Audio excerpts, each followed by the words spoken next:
আসসালামু আলাইকুম।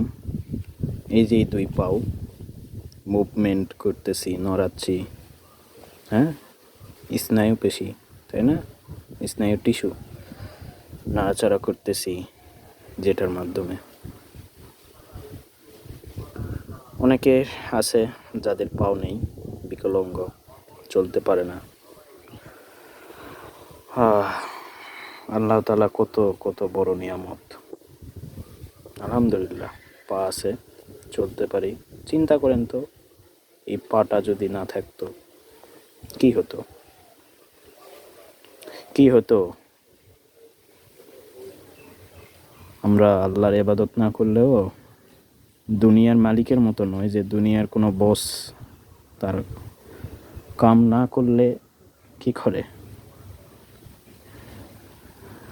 মাসে বেতন দেয় না, ঝামেলা করে, তাই না? কাম না করলে কি দিবে আপনাকে? বেতন দিবে। অনেকে কাজ করে বেতন পাচ্ছে না। আর আল্লাহর ইবাদত আমরা করি না, আল্লাহর শেহালে গুণগান গাই না, হুকুম অনুযায়ী ইবাদত করি না। তাও আল্লাহ আমাদের বায়ুতে কার্বন ডাই অক্সাইড দিচ্ছে, অক্সিজেন, সবই আল্লাহর নিয়ামত।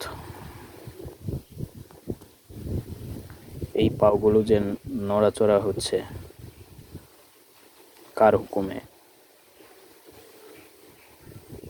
কার অবদানে এগুলো হচ্ছে? আলহামদুলিল্লাহ, আলহামদুলিল্লাহ। আপনারা সবাই ভালো থাকবেন।